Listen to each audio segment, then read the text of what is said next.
हमारी ये विशेष कवरेज इस समय आप द्रास से देख रहे हैं। वही द्रास जो दुनिया का दूसरा सबसे ठंडा इलाका माना जाता है, जहां पर सर्दियों में हाड़ कपाने वाली सर्दी में तापमान 0 से 50 डिग्री कम हो जाता है। लेकिन इस समय सूर्य नारायण की कृपा है, धूप खिली है और कारगिल के शहीदों को श्रद्धांजलि देने के लिए बड़ी संख्या में न केवल उनके परिजन, न केवल सेना के अधिकारी और उनके परिवार, बल्कि देशवासी द्रास में कारगिल वॉर मेमोरियल पर पहुंच रहे हैं।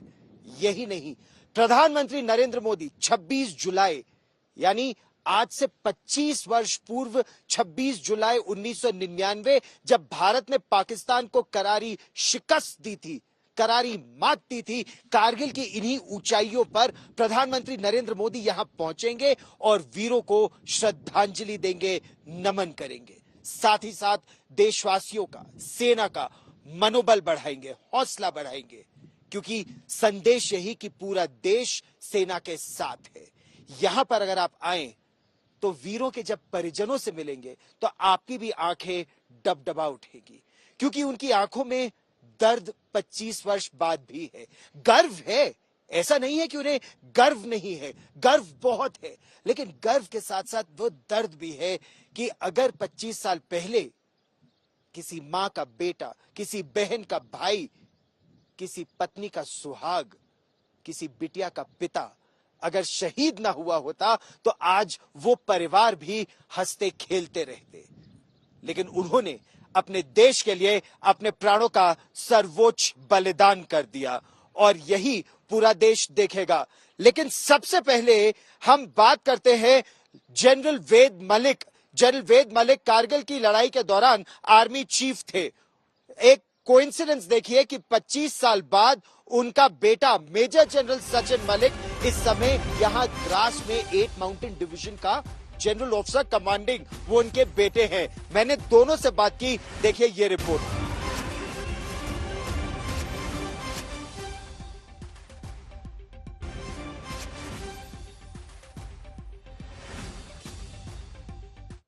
आज से 25 साल पहले इसी जगह कारगिल में भारत ने पाकिस्तान को शिकस्त दी थी, करारी शिकस्त दी थी, और उस समय भारतीय थल सेना के अध्यक्ष जनरल वेद प्रकाश मलिक थे जब पाकिस्तान को भारत ने हराया था। 25 वर्ष बाद वो कारगिल फिर लौटे हैं और इस समय विधि का विधान देखिए, कारगिल की वही 8 माउंटेन डिवीजन द्रास में इस समय कमांड कर रहे हैं उनके सुपुत्र मेजर जनरल सचिन मलिक। और आप ये देखिए कितना जबरदस्त कोइंसिडेंस है। और जनरल साहब, आपने कारगिल में जब आर्मी को लीड किया, वो विक्ट्री जो भारत को मिली 25 साल बाद, आपके क्या विचार हैं जब आपका बेटा ये डिवीजन कमांड कर रहा है? पहली बात तो मैं ये कहना चाहता हूँ कि जो उस विक्ट्री का जो श्रेय है वो मुझे नहीं जाता, बल्कि उन जवानों को और उन अफसरों को जाता है जो उन्होंने लड़ाई की यहाँ पर और जिस तरीके से उन्होंने लड़ाई ली। और it happen to be, I happen to be the chief of army staff. और मुझे बहुत गर्व है कि इस वक्त मेरा बेटा वही डिवीज़न कमांड कर रहा है जिसको मैंने कमांड किया था। और वो भी इस वक्त जब हम कारगिल विजय दिवस की सिल्वर जुबली मना रहे हैं, तो उससे ही आपके लिए और एक्स्ट्रा स्पेशल बन जाता है। बिल्कुल। फौज में जनरल साहब, और देखिए ना, जनरल मलिक मेरे इस तरफ और जनरल मलिक मेरे इस तरफ, फौज में कहा जाता है कि वर्दी की इज्जत बहुत बड़ी चीज होती है, वर्दी की इज्जत, देश की इज्जत। आपके लिए चुनौती एक और है, जो पिता की लेगेसी है उसे आपको आगे बढ़ाना है। नहीं, उसको बढ़ाना है, पर लेकिन यहाँ पे जो काम है वो काम तो मेरा वही रहता है। 8 माउंटेन डिवीजन का जो काम है, एलओसी के ऊपर सुरक्षा करनी है और डिवीजन को तैयार रखना है किसी भी हालात के लिए, क्योंकि आपकी डिवीजन तो फॉरएवर एंड ऑप्स है। 8 माउंटेन डिव को शुरू से 8 माउंटेन डिव को बोला जाता है फॉरएवर इन ऑपरेशंस। नागालैंड में, कश्मीर में और अभी कारगिल के क्षेत्र में हमारी डिवीजन हर समय ऑपरेशंस में रही है। 1971 में ईस्ट पाकिस्तान में भी लड़ी थी। बिल्कुल, 1971 में। अच्छा, और 8 माउंटेन डिव के बारे में एक और बात आपको बताऊं, 8 माउंटेन डिव आपने भी कमांड की, 8 माउंटेन डिव आप भी कमांड कर रहे हैं, और इस माउंटेन डिव के मूवमेंट में आपकी भी भूमिका रही है इसके 2 लोकेशंस में, यहां आने पर भी। हाँ, जब हम ईस्ट से इधर आए थे, वेस्ट में आए थे, तो हम थोड़ी देर के बाद में वैली में कंसंट्रेट किया पूरे डिवीजन को, और 8 माउंटेन डेव लड़ाई के समय वैली में ही थी, काउंटर इंसर्जेंसी ऑपरेशन में काम हिस्सा ले रही थी। लेकिन जब ये लड़ाई शुरू हुई कारगिल के सेक्टर में, तो मैंने हुक्म दिया कि वो वहाँ से हट के इधर लड़ाई के लिए आ जाए। तो मूवमेंट जो है, पहली मूवमेंट मैंने कराई नागालैंड से कश्मीर की, और दूसरी मूवमेंट मैंने कराई जब मैं चीफ था तो वैली से कारगिल सेक्टर में। और अब कारगिल सेक्टर आने के बाद आपके लिए चुनौती बड़ी है। जिस तरह से कारगिल के ऑपरेशंस आपने देखे भी, उनके बारे में सुना भी ऑफिशियली भी और घर पर भी, अब आपकी जो रिस्पॉन्सिबिलिटी है किस तरह से सरहदों की सुरक्षा करनी है? देखिए, चुनौती कई ऐसी हैं जो उस वक्त जो चुनौती थी वो अभी भी चुनौती है। जिस तरह के पहाड़ हैं, जिस तरह का मौसम है यहाँ पे, वो चुनौती में कोई बदलाव नहीं आया है।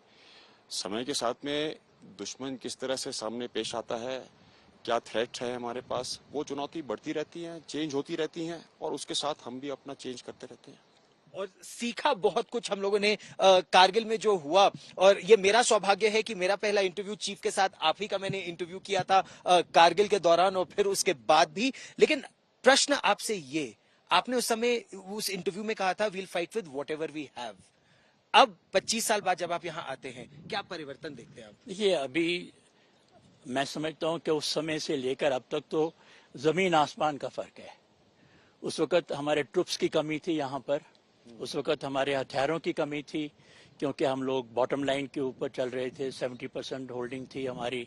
उस वक्त कोई सर्वेलेंस डिवाइसेस नहीं होती थी, और बाहर के देशों के साथ में भी क्योंकि हमने न्यूक्लियर वेपन टेस्ट किए थे, तो हमारे रिलेशंस इतने अच्छे नहीं थे। We could not buy anything from them at short notice. So अभी जो मैं देख रहा हूँ कि एक तो डेंसिटी ऑफ ट्रुप्स एलओसी के ऊपर बढ़ गई है, और वो अच्छी बात है, क्योंकि इतने बड़े बड़े गैप जो थे पहले, अब वो बहुत कम है। और इनके पास अभी सारे नए हथियार भी हैं, नए यंत्र भी हैं, सर्वेलेंस के खासकर। अभी हम लोग बात करते हैं सैटेलाइट इमेजरी की, ड्रोन्स हैं, और नाइट विजन डिवाइसेस हैं, रेडार्स हैं। सो जमीन आसमान का फर्क है। और वो आपको नजर भी आता है कि जो चुनौतियां आपके पिताजी ने फेस की थी एज चीफ, वो as div commander you are in a better position now? Yes, much better position. Like I said, कुछ चुनौतियां तो वही हैं, जो टेरेन है वो, उसमें कोई फर्क नहीं है, मौसम में कोई फर्क नहीं है। सबसे बड़ा यहाँ पे प्रॉब्लम तो बर्फ का है, टेम्परेचर्स का है। लेकिन बाकी जो हमारी कैपेबिलिटीज हैं 25 साल में तो बहुत बढ़ गई हैं। ये बात तो है। एक चीज और, डिनर टेबल पे कभी कॉन्वर्सेशन होता है कि पिता पुत्र से कहे कि हमारे जमाने में हम ऐसे करते थे, तुम कैसे कर रहे हो? कॉन्वर्सेशन होता है, पर उसको टीवी के ऊपर नहीं किया जाएगा। आप दोनों आज तक पर मेरे साथ जुड़े, बहुत बहुत धन्यवाद। It's actually a proud moment for you, it's a proud moment for me to be with the two of you here. यहाँ पर कैमरामैन कृपाल सिंह के साथ गौरव सावंत, द्रास आज तक।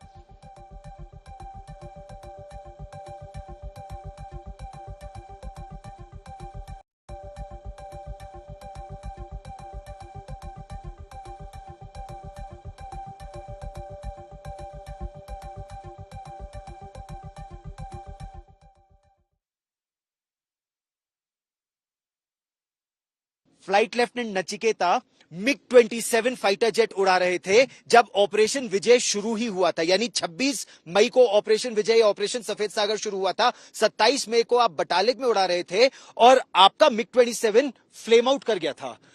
आज तक के दर्शकों को बताइए वो क्या परिस्थिति थी कि उस एक्सट्रीम हाई ऑल्टीट्यूड में आपका फाइटर जेट फ्लेम आउट कर जाता है? तो मेरा जो डाइव का मिशन था, हमारा एक टारगेट था मुंतदालो में।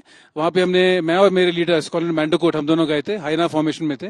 तो जब रॉकेट का फायरिंग खत्म हो गया था, वापस आ रहे थे, तो जहाज ऊपर चढ़ रहा था। उस समय हमारे पास एक ही इंजन होता है, आजकल के जहाजों में दो इंजन होते हैं, तो इंजन फ्लेम आउट हो गया था। मुझे मालूम है क्योंकि उस समय मैं यही था कारगिल में, जब हमारे पास ये इन्फॉर्मेशन पहुंची कि हमारा एक मिग 27 फ्लेम आउट कर गया है, पायलट इजेक्ट कर गए हैं और पायलट को पाकिस्तानियों ने बंदी बना लिया। You were taken prisoner of war. Correct. कैसा ट्रीटमेंट था आपके साथ उस समय? Okay, so after the ejection, we had a small ambush with the enemy. We carry a small macro pistol था हमारे पास. उनके पास तो केरे AK-47 थे. अब ambush के बाद जब मेरे पास मेरे राउंड्स खत्म हो गए तो वो 5-6 लोग जो पहले आए थे उन्होंने मुझे बंदी बनाया. नहीं, आपको टॉर्चर किया ऐसा ही नहीं? हाँ, ये 3.5 days was very bad torture physically, mentally, emotionally because वो चाहते हैं कि किसी whenever they make somebody a POW to break down the person so that it psychologically causes moral issues back in our own country plus getting information. और अभी नजीब एक निजी क्षेत्र में एक बहुत बड़ी एयरलाइन के लिए प्लेन्स फ्लाई करते हैं, तो कभी जब आप सुने कि ग्रुप कैप्टन नचिकेता आपके पायलट हैं तो आप जानेंगे कि एक वॉर हीरो, एक कारगिल वॉर हीरो आपके पायलट है और आप सुरक्षित हाथों में है. आज तक पर आप मेरे साथ जुड़े, बहुत बहुत धन्यवाद. तो आपने सुना किस तरह से फ्लाइट लेफ्टिनेंट नचिकेता ने बताया एयर ऑपरेशंस में क्या चुनौतियां थी, लेकिन आर्मी किस तरह की चुनौतियां का सामना कर रही थी. खासतौर पर अगर आप द्रास में ही तोलोलिंग की बात करें या टाइगर हिल की बात करें, जो पहली पलटन यहां पर पहुंची थी वो 18वीं बटालियन द ग्रेनेडियर्स थी और उनके साथ साथ दूसरी बटालियन राजपूताना राइफल्स. हालांकि यहां पर 16 ग्रेनेडियर्स इस जगह को होल्ड कर रही थी. मैंने बात की कर्नल कुशाल ठाकुर या अब ब्रिगेडियर कुशाल ठाकुर से शुरुआती ऑपरेशंस के बारे में. सुनिए.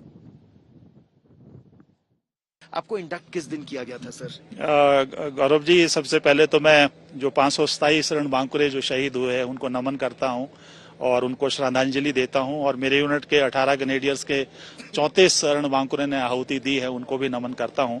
हम तो कश्मीर में थे, मिलिटेंसी लड़ रहे थे. अचानक 16 मई को हुक्म आया कि आपको द्रास पहुंचना है और हम 17 को यहाँ पहुंच गए और 19 को ब्रीफिंग हुई कि 5 से 6 मुजाहिदीन यहाँ पे आए हुए हैं तोलोलिंग के ऊपर, तो सबसे पहला ऑपरेशन आपको करना है.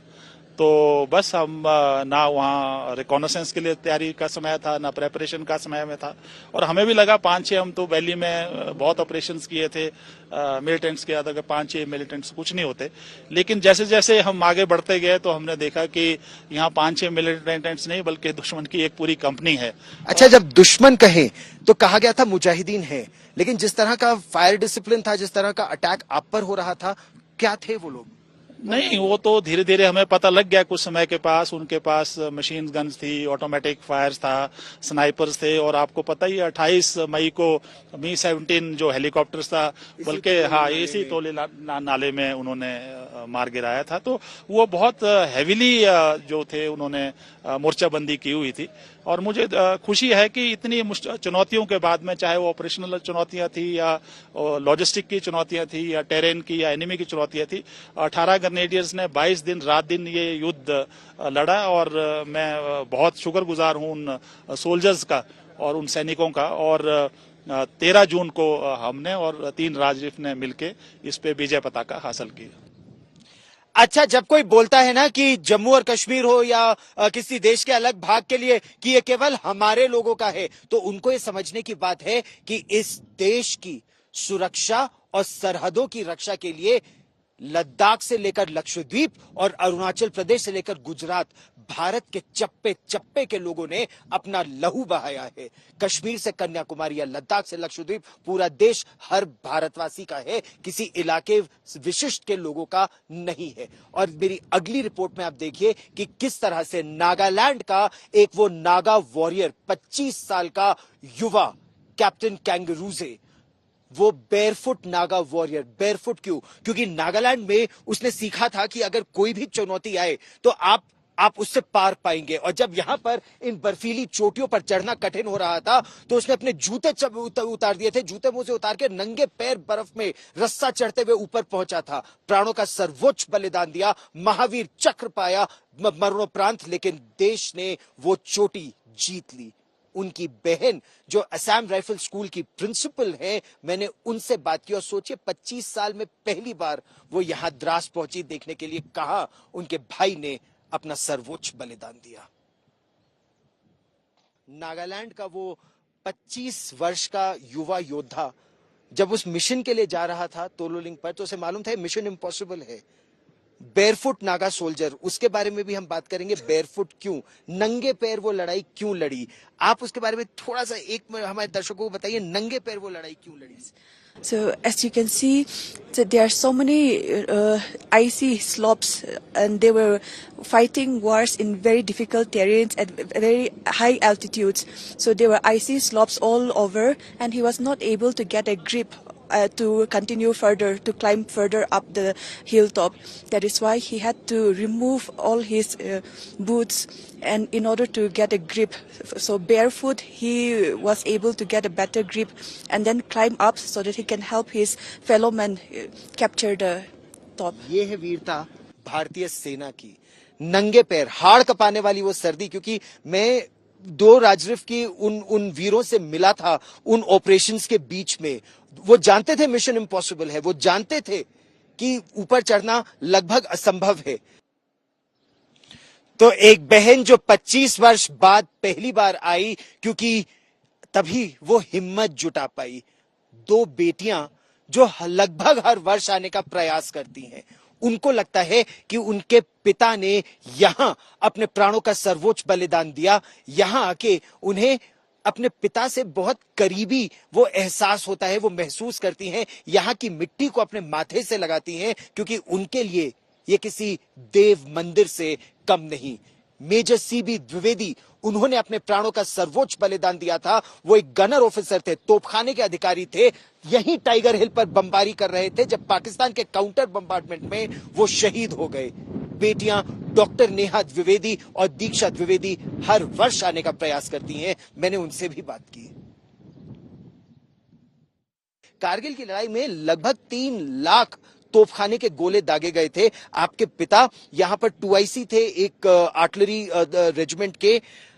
आप जब पहली बार दीक्षा यहां पर आई, आपके मन में वो क्या भाव था इस रणभूमि और खासतौर पर उनकी गन पोजीशन को लेकर? मैं पहली बार यहाँ 2016 में आई थी, और उससे पहले मैंने बस पढ़ी थी किताबें और देखा आपके आर्टिकल्स, आपकी किताबें। और जब मैं यहाँ आई हूँ, मैंने देखा है ये स्लोप्स, कई स्लोप्स एकदम वर्टिकल हैं। आई कुड नॉट बिलीव कि my father was here and the way he fought. And हम लोग को एक अंकल हमारे लेके गए पंड्रास, जहाँ पे डैडी पोस्टेड थे, जहाँ पे he made the supreme sacrifice. I think we all, and I think every martyr's family can feel the presence in the air. आपके पिता की इच्छा थी आप डॉक्टर बने, या आप कुछ कर दिखाना चाहती थी कि नहीं मैं डॉक्टर बनूंगी, लेकिन साथ ही साथ वीरों की वो गाथा मैं लेकर आऊंगी पूरे देश के लिए? और आप दोनों लेखिका बनी डॉक्टर के साथ साथ। जी गौरव, बहुत अच्छा सवाल किया आपने। हाँ, एक्चुअली मेरे पिता, मैं एक्चुअली बस 12 साल की थी जब उन्होंने अपने प्राणों की आहुति दी, तो उनको लगता था कि मैं डॉक्टर बनूंगी। आप जो बातें कह रही हैं, अच्छा मैं आप दोनों को निजी तौर पर भी जानता हूँ, और क्या मैं आज तक के दर्शकों को बता सकता हूँ कि आप अपने पिता के इतने करीब थी कि आपने उनका IC नंबर आप